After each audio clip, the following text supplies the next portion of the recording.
We're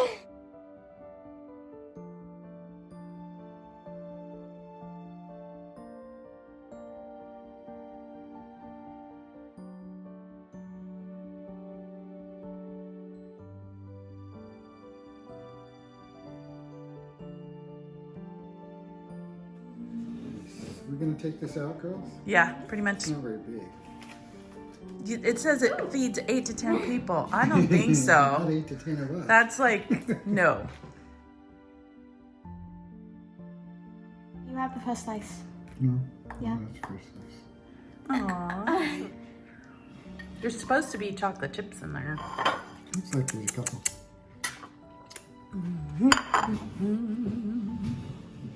Thank you, baby.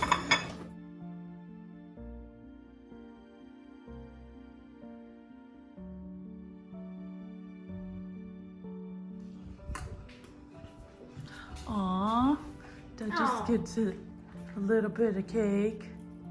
Happy birthday, cake, Dutchie. There's the Dutch. Between my neighbor and my husband, I got Mexican bread, just like my grandma's. We would always go on Sundays to grandma's. Well, not always, but from time to time we would go, and we just enjoy Mexican bread and tamales. And so for Valentine's Day, that's what she got me. Hi guys. So Ina and I are taking our weekly Date. bike ride. We try and take a bike ride together in this beautiful area that we live in at least once a week. We did it twice this week, once on my birthday and once today, which is the Sunday after my birthday, which was Wednesday. So we just thought while we were here we'd make another quick little video. Just kind of want to finish up on my background a little bit. The way that I became one of Jehovah's Witnesses was obviously through my mom. I told you in the last video, she was a Nazi Jehovah's Witness. Well, somebody came to her door in 1960, and then she started a Bible study. And 3 years later, in 1963, at the International Convention of Jehovah's Witnesses in Pasadena, California, she got baptized. And she never looked back. And so, of course, when I was born, my sister, my brother, we all were dragged to meetings, service, all of that. And so that's how. So I guess I'm only second generation Jehovah's Witness.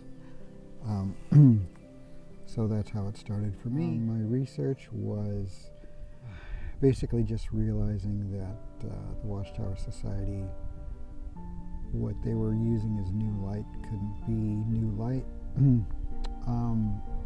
because they were lying to us about what they taught prior to 1914. And I didn't learn this from any apostate literature. I learned it from their own literature, which the old stuff they don't like you to get a hold of. You obviously can't research it on jw.org. It's hard to find anywhere else, but in this day and age of the internet, you could go eBay or Amazon even, and you can get old Watchtower literature. And a lot of people have, a lot of people have read it, and just realize that the Watchtower Society is lying to us. You got a hold of a lot of CDs. I did. Somebody put together CDs of Watchtower literature from the very beginning. And so I was scanning through those many, many years ago. But there was a website called Beacon for Former Jehovah's Witnesses back in 1999, and it was a couple that were former Bethelites, and they left because they realized the Watchtower Society was just lying to them. And what they were lying about, what I realized my suspicions were true, was what they taught 40 years prior to 1914. And for 40 years prior to 1914, they taught that they were living in the time of the end, and that they were living in the time of the end since 1799. The time of the end would be a period of 115 years, ending with Armageddon and the complete overthrow of Satan's system in 1914. I don't know all that stuff. I don't even know that stuff. That's what they were teaching. It's in their literature. It's not apostate literature. That's what they were obviously teaching. in the 6 volumes of Studies in the Scriptures, and the 7th volume, which was the Finished Mystery. That's a lot of information. And so my mom, obviously in the Watchtower Society, obviously taught that the Watchtower Society was preaching that the time of the end would begin in 1914, and then we would go through a period of trouble. But they weren't teaching that. They were teaching that the time of the end began in 1799 and would end with Armageddon in 1914. So yeah, they rewrote history and they just lied. So if you believe in God and you believe that God hates liars, how could his organization be lying to everybody? That kind of stuff kind of went just right over my head. Mm-hmm. I never really ever was that, honestly, I wasn't that of a deep thinker. I didn't think about it. And that is not the information that I want you to really think about. That's why it's constant weekly information. And it's new light, all the time new light, but never deep going back into the history of it. So he would show me that information, but it just kind of would just go right over my head. Yeah. So yeah, they keep your mind and body busy all the time, so that you don't have to think about anything but what's being taught this week. So after that, I started doing my research. I still believed in God at that point, and so I wanted to read the Bible without the Watchtower filter. And I drive around a lot during work, and I put the Bible not the New World Translation, but I put the Bible on my phone, and I listened to it from start to finish while I was driving around. As a result, I heard a lot of disturbing things that I'd never really heard before using the filter of the Watchtower in the Bible. And there were a lot of just horrible stories, things that if you just read the Bible with an open mind, you realize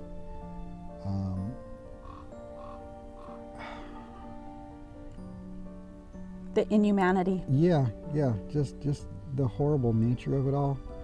You realize, look, with racism and slavery, all of that came from the Bible. It was an excuse.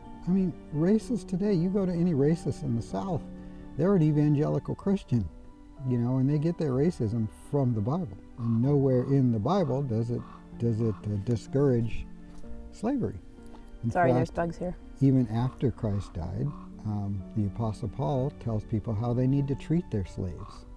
So, it's just disgusting stuff. And that didn't really occur to me that the Bible was a caveat to slavery until I read Mr. Douglas' book. Mr. Douglas's book. That man has helped me so much. Frederick Douglass. Frederick Douglass. I still am not finished with that book, and I don't want to let him go. I need him with me. I'm not ready. And he explains how religion, the reestablishment of the Christian congregation at that time, would put people like him in a spot away from the white people when in the South. And so I didn't realize that religion was a caveat to that kind of belief and that behavior.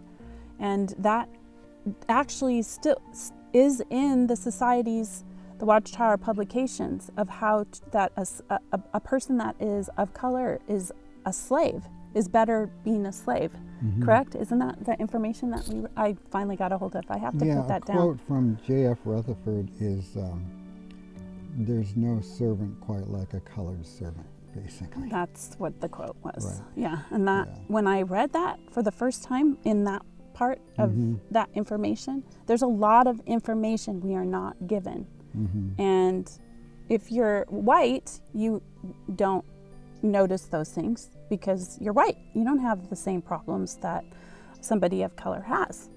And when I read his book, I realized that kind of thinking was always around, and that the Bible was a caveat to that type of behavior that was inhumane And it still is a caveat to politicians who have the current president prayed with other Baptists and behind him, and they were of color, and it's used. Religion is, the former president used individuals in religions to perpetuate his beliefs, and that I didn't realize was something that is used, which the Bible can be used that way. Sorry, there's a lot of bugs. We're in like a kind of empty field, and we have the nature around us. The guy over there making all that noise in the tree. After I started researching my own religion, I researched other religions such as Seventh-day Adventists and Mormonism, realized how similar they all were, and in fact those two kind of came out of the same Millerite movement in the early 1800s. And then I started researching the history of religion, started researching the history of God, realized there's been over 5,000 gods in mankind's history that people have served. There's more gods than the one you know of today that are still being served. There's people on this planet who don't believe in your God and believe in their God. And it just became obvious there's no God. There's no God. So obviously I'm an atheist now. I don't believe in God.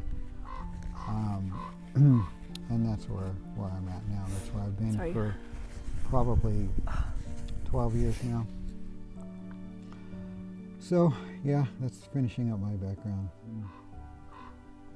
As somebody who no longer believes in God, no longer believes in religion, no longer believes that the Bible was written by the God that your wife loves, yeah, it started to get pretty tough.